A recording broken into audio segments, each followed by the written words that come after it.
Hey everybody, it's me, Josh, and for this week's Select, I've chosen our 2016 episode on the murder of Kitty Genovese. Her story is fairly famous. She was murdered while an entire apartment block of people watched and did nothing. But that's not exactly the real story. Like most things in life, there's more to it, and we explained what actually happened. We relied a lot on the excellent documentary The Witness for this episode, and I highly recommend watching it. In the meantime, I hope you enjoy this one. Welcome to Stuff You Should Know, a production of iHeartRadio.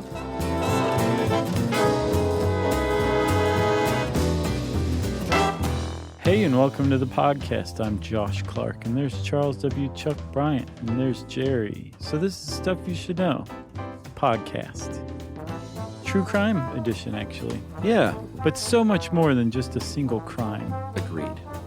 A crime that echoed throughout a city, throughout the world, throughout decades. And it's true, man. Like, there are very few crimes you can point to that had more of an impact than the murder of Kitty Genovese. Agreed. And there are a lot of true crime podcasts out there. We are not trying to become one. No. This is just something we do from time to time. Sure. As I researched this, and as I watched, did you watch The Witness? Of course. The documentary recently. On Netflix right now. It is, HBO documentary. And I was disturbed, and I'm glad it finally covered it in the documentary, but I was disturbed that Kitty Genovese, and we'll get to her murder, but very quickly she was murdered and became the symbol for people not helping out. Right. What came to be known as bystander apathy or the bystander effect, that the more people who are around, the less likely anyone is to help. Yeah. So she became such a symbol that you never hear about Kitty Genovese and who she was as a person. And that was one great thing about that documentary. There are multiple great things about it. But that it really talked about her and showed her and revived her spirit. Which I was really looking for, because even in researching online, it's hard to get a lot of information. So some even contemporary articles still aren't mentioning that she was gay. Well, yeah, her own brother who made the documentary didn't know that she was gay. No, it's true, but it's been out since, I'm not sure when actually that came out. It was just this year. Oh, okay. So it was fairly new. This year, last year, yeah. I thought it was in the last 5 years, maybe.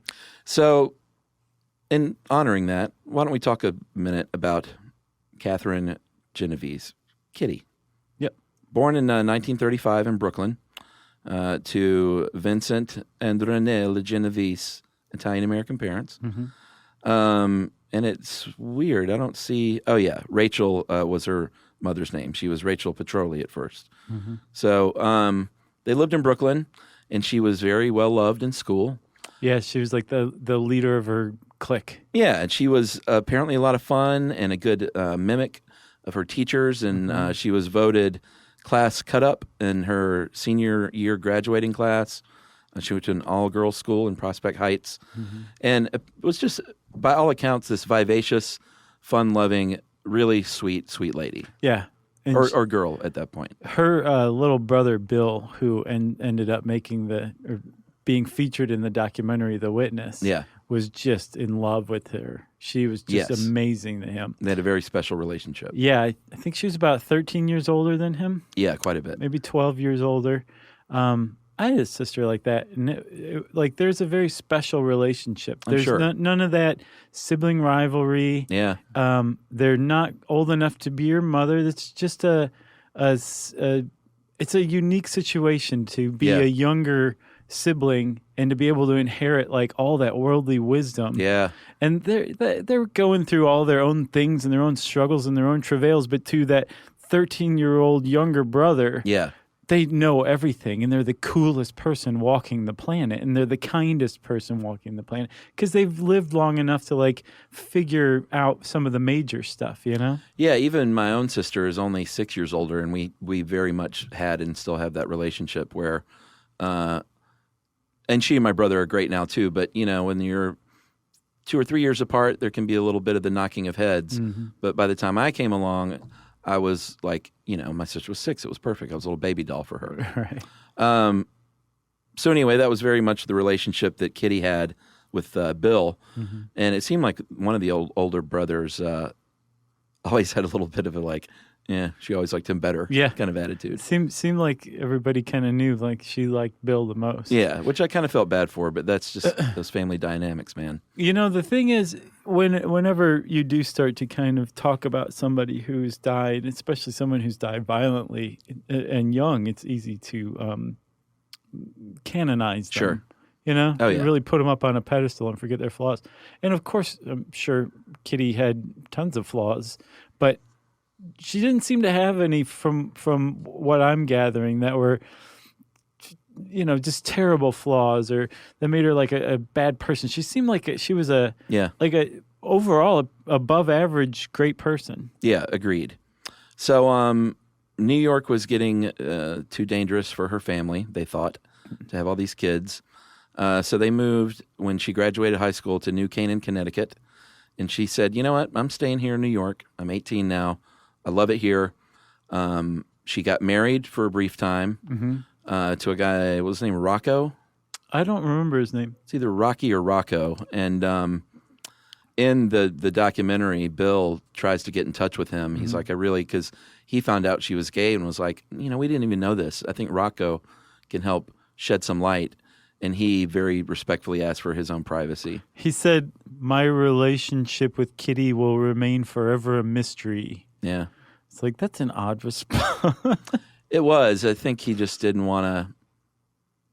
I mean, if she was gay and they were married for a short time, he either didn't know and maybe felt the fool, or he did know and was maybe trying to do right by her in some way. Sure. Either way, he didn't want to talk about it. Right.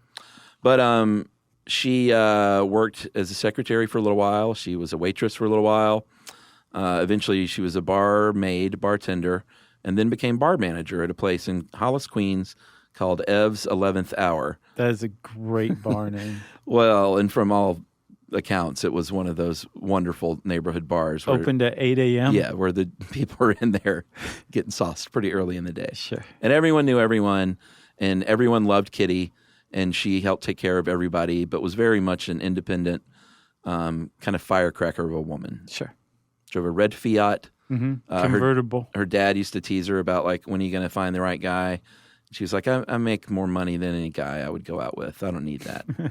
Which is, I guess, 1960s for dad, I'm gay. I'm gay. Yeah. And I can't say it. But she did make pretty good dough as the bar manager. And then in March 1963, she met a woman named Marianne Zelonko at Swing Rendezvous. It was an underground lesbian bar in the Village. And they moved in together shortly thereafter. Yeah. And Kitty actually used to bring Marianne home with her to visit, but her family was all like, well, they're just good friends and roommates. Right. It's the 60s. Right. The early 60s. Yeah, and there's an audio interview with her in that documentary that's really touching. Mm-hmm. She didn't want to be on camera, but Bill was able to speak to her. And I think what was so compelling about this documentary was that it was a search of a man looking for closure. It's a harrowing, sometimes almost unbearable to watch. Yeah. Search. It was tough. I mean, like, he's at odds with his family here or there. Yeah.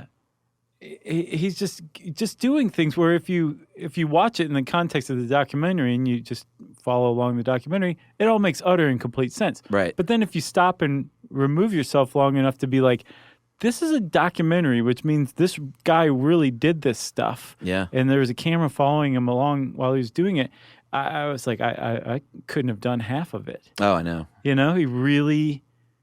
He just, at one point he calls it an obsession, but it's not, he doesn't come off as obsessed. Right. Agreed. All right. So let's detail the crime, and then we will take a break after that. How does that sound? Yeah. All right. So flash forward to March 13th, 1964. It's 3:15 in the morning, and Kitty Genovese is, as she often did, was making her way home from work late at night as a bar manager. Yeah. And was being trailed by a man. a man by the name of Winston Mosley. Yes, who is definitely the villain of this story, but is not the only one, it will turn out. Right. So Kitty was 28, and at the time she was killed. And Winston, her killer, was 29, just turned 29, I think, like a week or so before. And I think you said this is March 13th, Yeah. 1964? Yeah, he was married with a couple of kids. Yeah, his wife, Elizabeth, worked the night shift. She was a hospital nurse. And Winston's mother stayed at home with the kids. So he basically said, I own my own house. I've got a great job operating computers. No one even knows what I'm supposed to be doing with them yet, but I'm making money doing it. Yeah, he was a smart guy. So I'm going to indulge myself. I'm going to go out and stalk women and murder them in my spare time. That's what I'm going to do. So that's what he was doing on this night. He was cruising around looking for a woman to kill, basically. Yeah, that was his direct quote in questioning. Yeah. I was looking for a woman to kill. Yeah. So he saw at, I believe, a red light, this little red Fiat convertible caught his eye, and there was Kitty driving. So he started to follow her, and she parked. And she parked in the parking lot for the Long Island Railway, which the parking lot backed up to the side of her apartment building, which is a 2-story Tudor job that had shops in the bottom and apartments in the top, right? Yeah, this was in Kew Gardens in Queens. Mm-hmm. So he followed her on foot at this point. She sees him and knows that something is going on. He has a knife in his hand, so she starts running. He catches up to her by outside of a bookstore and stabs her twice in the back right off the bat with this knife. Right. And she had been running toward a bar that she thought would be open, but it turned out apparently there was a new manager, and the new manager had closed down early. So when she stabbed twice in the back, it's on this darkened street, but right across the street, Austin Street, is a 10-story apartment building with dozens of windows looking out onto Austin Street, where she's being stabbed in the back. And she screams, she cries out. I think she said something like, "Oh God, he stabbed me, help me, help me." Is what they said basically definitively is what she screamed. And people who were witnesses to this recounted that one guy said that he was, I think, a 10 or 11-year-old kid who was inside one of the apartments in the Mowbray apartment building, and that he was awakened from a deep sleep. The scream was so loud. He said it was the loudest thing he's ever heard. Yeah.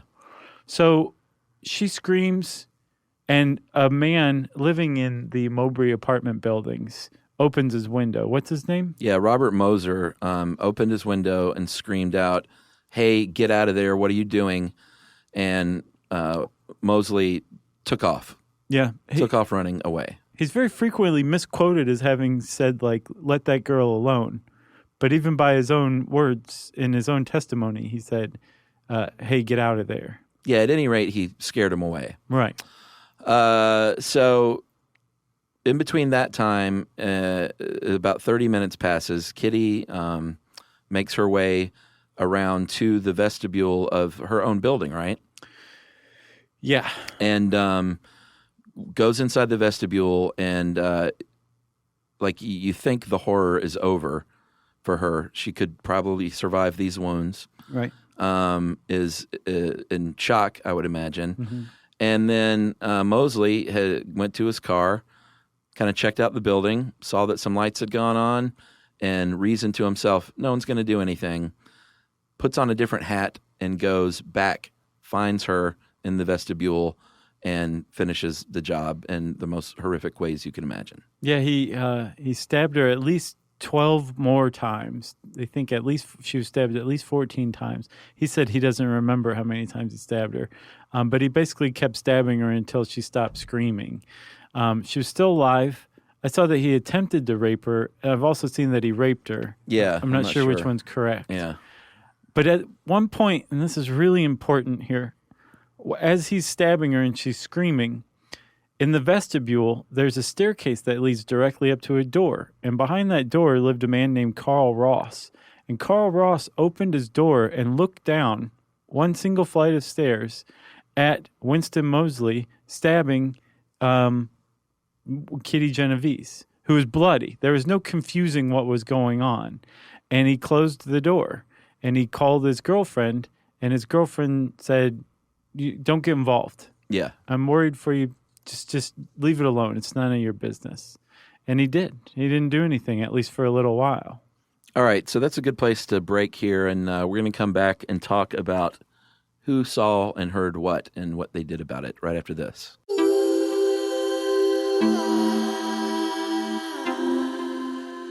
Stuff you should know.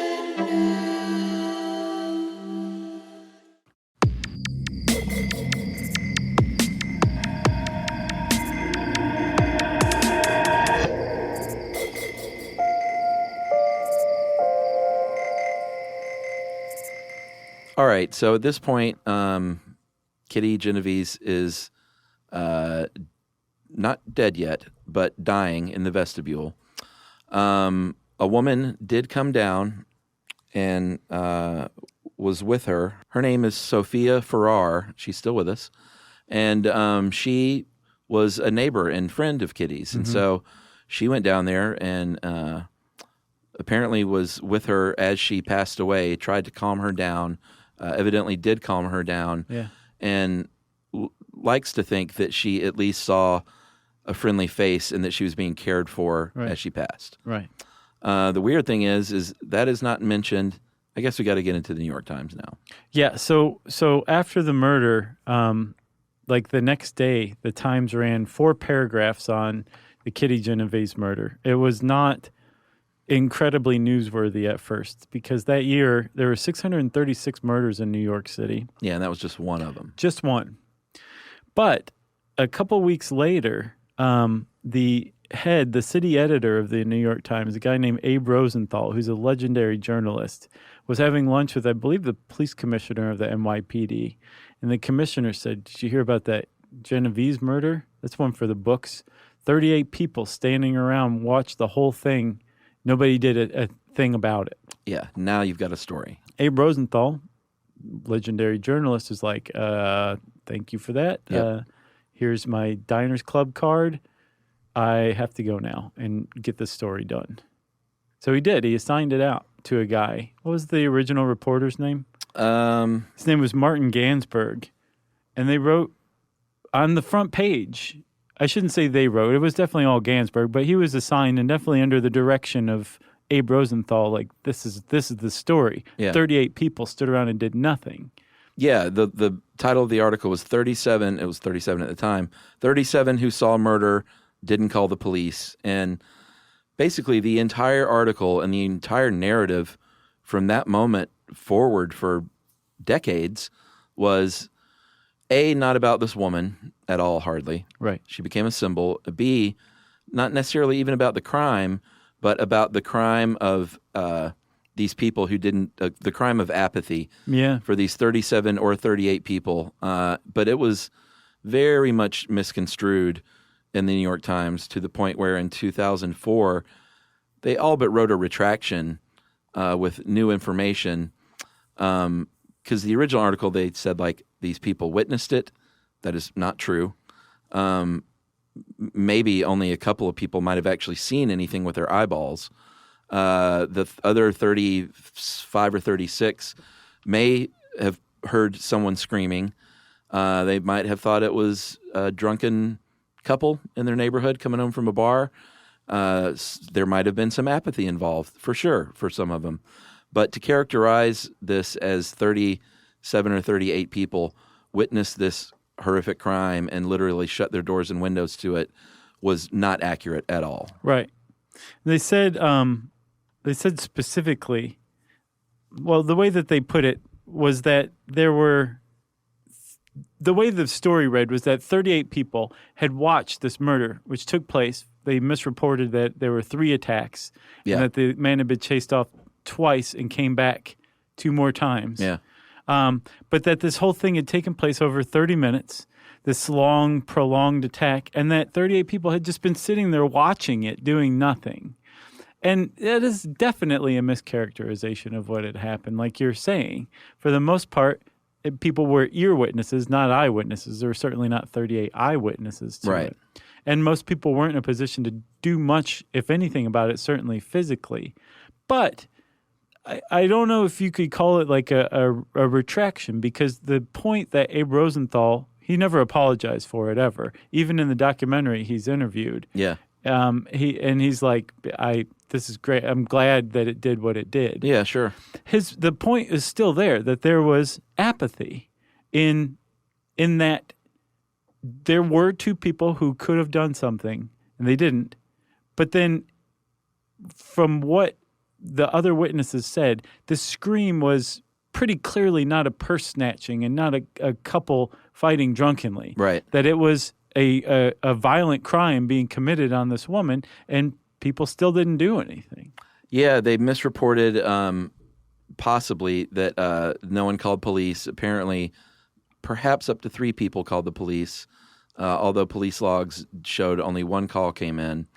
And it may be a case of these people now telling themselves, like, I called the cops, I did something, Sure. when they may not have. They did not report at all that Ms. Farrar had gone down to be with her. She was not mentioned ever. So I kind of went from feeling like, yeah, this bystander effect, it had good. It led to the 911 being created, apparently, in some ways. And people study this in class, and it raised awareness. So, if they stretched it a little bit, then it had a good effect. That's what Abe basically... That was his position. That still is his position, but... Well, he's dead now. Oh, did he finally pass away? Yeah.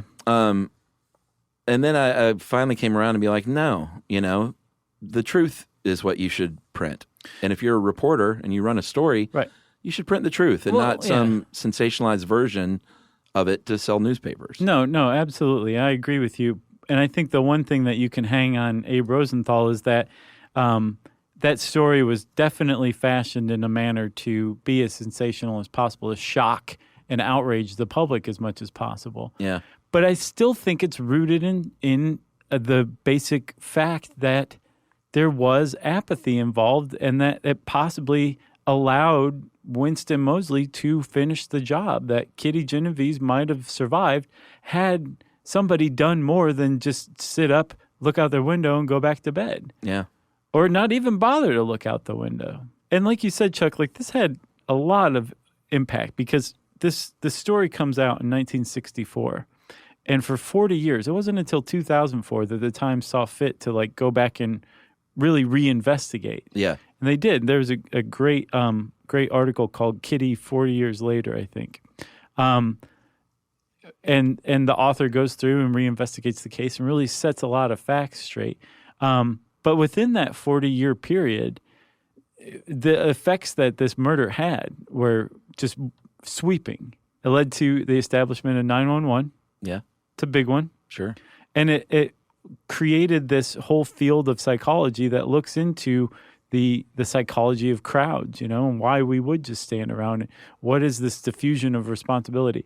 None of that understanding existed until the Kitty Genovese murder. Yeah, and weirdly, why is a solo witness more apt to act than a group of people? One thing I saw is that it's called social influence, and that we take our cues from others. So if inaction is basically what is on the table right then, we're going to be inactive as well. If people are starting to move toward the problem, we'll probably join in too. I could see that, or people thinking like either someone else is better equipped to deal with this than me, or I feel like someone else will do this. Right.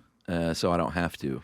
Yeah. A lot goes into play. It's pretty interesting. One of the less productive things that came out of it, though, is this idea that when you live in a big city, you put enough people together, everybody stops caring about anybody else. They're all out for number one. Yeah. And Kew Gardens became the center of this, or just such a symbolic example of urban uncaring, I guess. Yeah.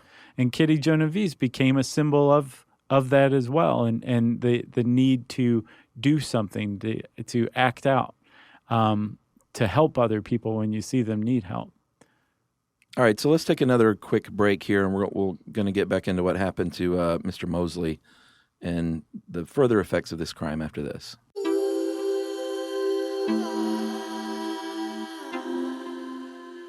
So,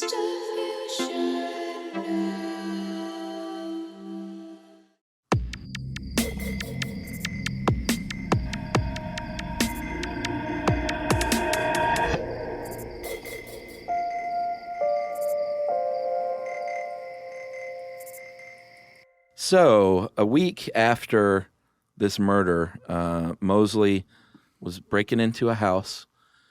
He's not a good guy. No, he was a terrible guy. He was, beyond being a sociopath and a psychotic, was just a burglar. And he was just straight up robbing a house one day of a television.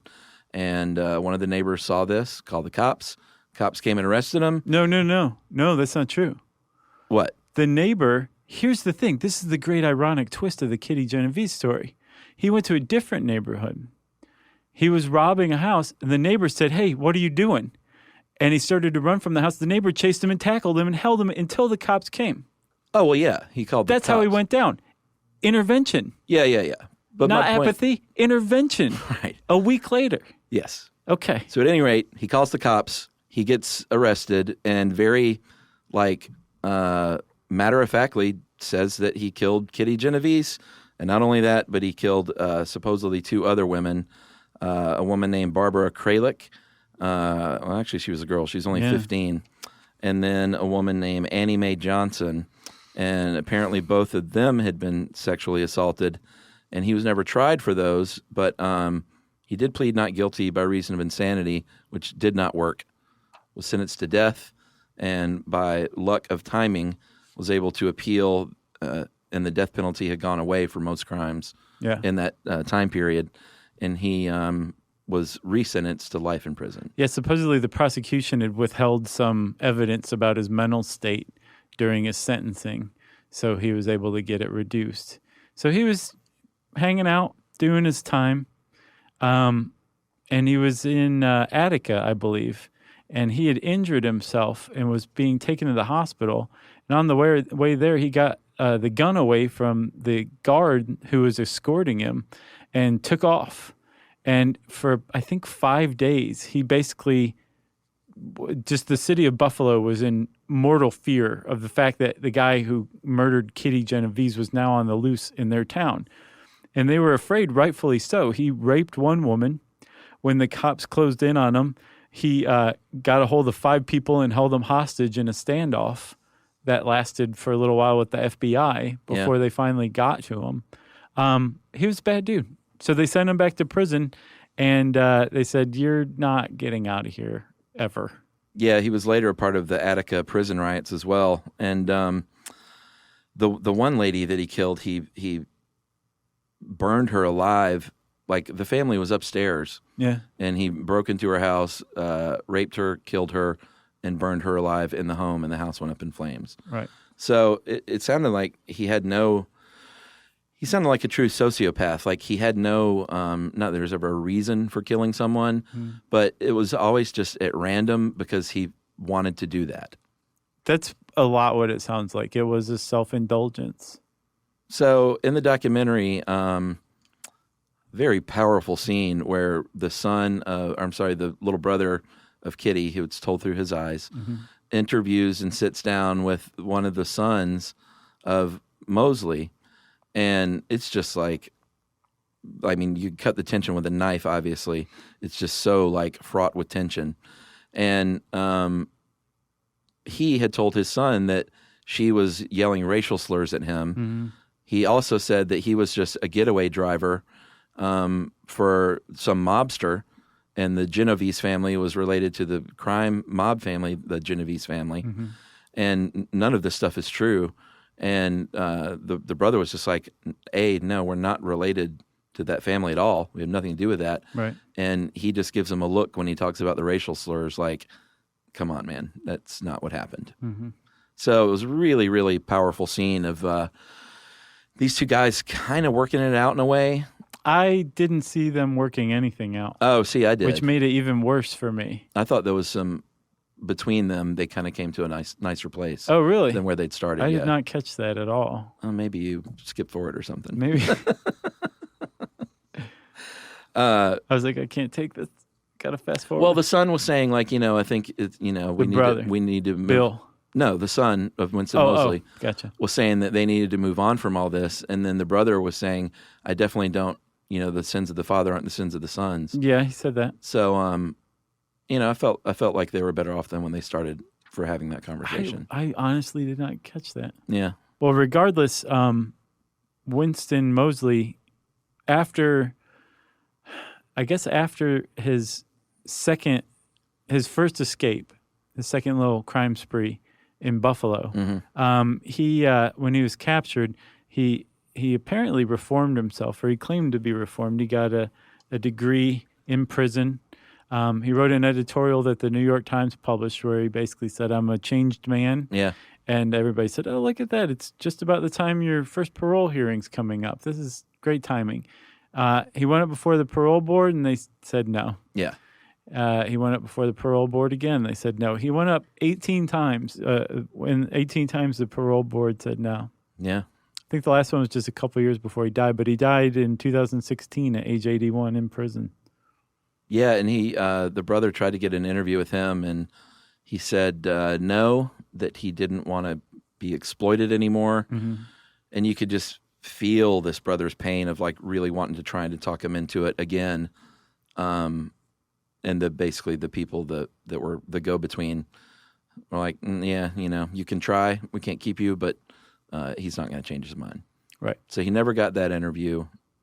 But I feel like I don't think he was looking for answers. I mean, in the documentary, he went back to many of these apartment windows just to look at what their vantage point might have been. He got an actress to recreate what the screaming would have sounded like from down there on the street, which was very chilling scene. And I don't know that he was looking for, like you said, he was at odds with his family at times. You could tell the one little brother was like, man, this is hard on all of us, so you need to stop. Right. But I don't think he was necessarily looking for the closure in that I want to find out for sure if these people could have stopped it.